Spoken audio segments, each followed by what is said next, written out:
Hello guys, my name is B. Sricharan. I am from Vishnu Institute of Technology, first year EC. Today we will talk about underfitting. First of all, what is underfitting and how it occurs? Underfitting occurs when a statistical model or machine learning algorithm cannot capture the underlying trend of the data. Intuitively, underfitting occurs when the model or the algorithm does not fit the data well enough. Specifically, underfitting occurs if the model or algorithm shows low variance but high bias. Next, how to know underfitting? To detect underfitting, a model underfits when it is too simple with regard to data. It is trying to model. One way to detect such a situation is to use the bias variance approach, which can be represented like this. Your model is underfitted when you have a high bias. Next, how to fix underfitting? In order to overcome underfitting, we have to model the expected value of target variable as nth degree polynomial, yielding the general polynomial. The training error will tend to decrease as we increase the decrease of the polynomial. Here we can find how to check if the model is underfitting or not. The simplest way to determine underfitting is if our model performs badly in both on trained data and test data. That could be because of underfitting, or it could be because the feature set that we have in the data is not sufficient to obtain a model with a better performance. Underfitting in machine learning. Underfitting refers to a model that can neither model the training data nor generalize to new data. An underfit machine learning model is not a suitable model and will be obvious as it will have poor performance on the training data. Underfitting is often not discussed as it is easy to detect given a good performance metric. The remedy is to move on and try alternate machine learning algorithms. Nevertheless, it does provide a good contrast to the problem of overfitting. Next, there is an example with the graph. This example demonstrates the problems of underfitting and overfitting and how we can use linear regression and polynomial features to approximate nonlinear functions. The plot shows the function that we want to approximate, which is a part of cosine function. In addition, the samples from real function and the approximations of different models are displayed. The models have polynomial features of different degrees. We see that a linear function polynomial with degree 1, that's the first graph, is not sufficient to fit the training samples. This is called underfitting. A polynomial of degree 4 approximates the true function almost perfectly. However, for higher degrees, the model will overfit the training data. That is, it lends the noise of the training data. We evaluate quantitatively overfitting or underfitting by using cross validation. We calculate the mean squared error and the validation set. The higher, the less likely the model generalizes correctly from the training data. Summary. Okay, we can know about summary about overfitting and underfitting. Overfitting, good performance on the training data, poor perform generalization to other data. While coming to underfitting, poor performance on training data and poor generalization to other data. Thank you all. Hello guys, this is Ashraf from first EC of Vishnu Institute of Technology Bhimar.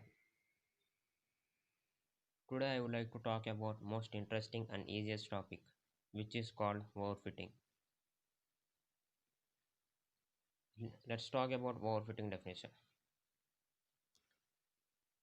Overfitting is a modeling error that occurs when a function is too closely fit to do a limited set of data points. Why some models don't perform as expected? Because the model has memorized individual training examples to some extent. Rather than approximating more generalized models, this is a phenomenon called overfitting. Here we have some points about overfitting. Overfitting is a problem in machine learning in general, not just in neural networks. The problem is inherent in the way machine learning models are developed. A, a set of training data is used to train the model. The goal is to have a model that can then be used on data that hasn't been seen before. Overfitting refers to the problem of having the model trained to work so well on the training data that it starts to work more poorly on data it hasn't seen before. There are a number of techniques to mitigate or prevent overfitting. Let's talk about how we can recognize overfitting.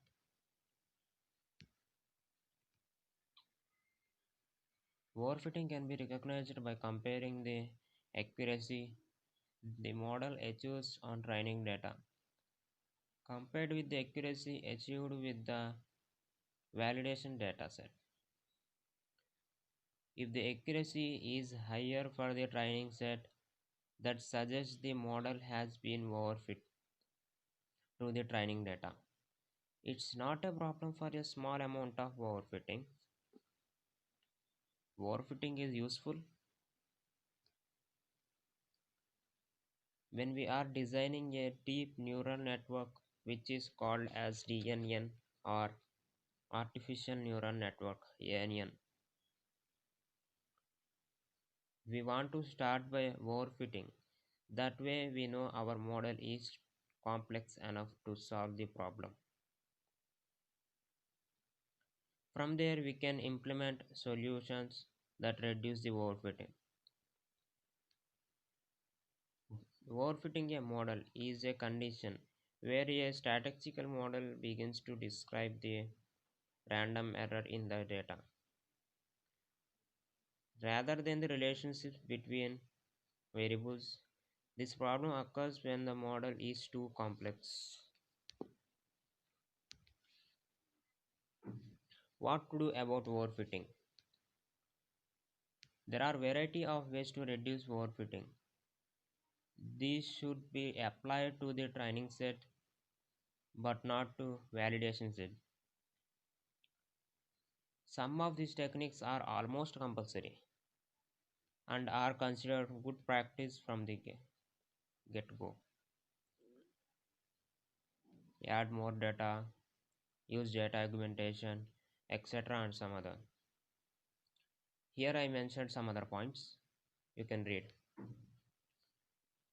Now I have to explain on graph. See here, in this figure you can see blue dots, red dots, green line and black line. Here the green line represents an overfitted model and the black line represents a regularized model. While the green line best flows the training data and it is too dependent on the data and it is likely to have a higher error rate on new unseen data compared to the black line. Thank you. My name is Somo and I am from Vishnu Institute of Technology, Bhimavaram of ECE branch. Now in this video, I discuss about the topic regularization in the machine learning.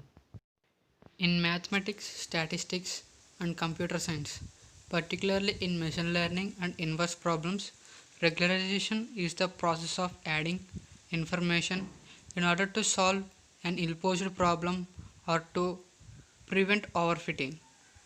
Regularization applies to objective functions in ill-posed optimization problems. Let's see the graph now. In this graph, the green and blue functions both incur zero loss on the given data points. A learned model can be induced to prefer the green function, which may generalize better to more points drawn from the underlying unknown distribution by adjusting lambda, the weight of the regularization term. Let's see classification. Empirical learning of classifiers from a finite data set is always an underdetermined problem because it attempts to infer a function of any x given only examples x1, x2 up to so on xn. A regularization term or regularizer R of f is added to a loss of function. Here is the formula. Minimum of f sigma I is equal to 1 to n v of f of xi comma y of I plus lambda r of f, where v is an underlying loss function that describes the cost of predicting f of x and the label is y, such as the square loss or hinge loss, and lambda is a parameter which controls the importance of the regularization term. R of f is typically chosen to impose a penalty on the complexity of f. Concrete notations of complexity used include restrictions for some smoothness and bounds on the vector space norm. A theoretical justification for regularization is that it attempts to impose Occam's razor on the solution as depicted in the figure above, where the green function, the simpler one, may be preferred. From a Bayesian point of view, many regularization techniques corresponding to imposing certain prior distributions on models. Regularization can serve multiple purposes, including learning simpler models, including models to be sparse, and introducing group structure into the learning problem. Regularizers for sparsity. Assume that a dictionary phi of j with dimensions p is given such that a function in the function space can be expressed as f of x equal to sigma I from I is equal to 1 to p phi of j of x into w of j. Enforcing a sparsity constant on w can lead to simpler and more interpretable models. This is useful in many real-life applications such as computational biology. An example is developing a simple predictive test for a disease in order to minimize the cost of performing medical tests while maximizing predictive power. Regularizer for semi-supervised learning. When labels are more expensive to gather than input examples, semi-supervised learning can be useful. Regularizers have been designed to guide learning algorithms to learn models that respect the structure of unsupervised training samples. If a symmetric weight matrix is given, a regularizer can be defined. That means R of f equals to sigma I comma j omega ij of f of xi minus f of xj whole square. Regularizer for multitask learning. In case of multitask learning, t problems are considered simultaneously, each related in some way. The goal is to learn t functions, ideally borrowing strength from the relatedness of tasks that have predictive power. This is equivalent to learning the matrix W is to T into D. Sparse regularizer on columns. R of omega equals to sigma I is equal to 1 to D W to 1. This regularizer defines an L2 norm on each column and an L1 norm on all columns. It can be solved by proximal methods. Nuclear norm regularization. R of omega equals to sigma of W of 1, where sigma of W is the eigenvalues in the singular value decomposition of W.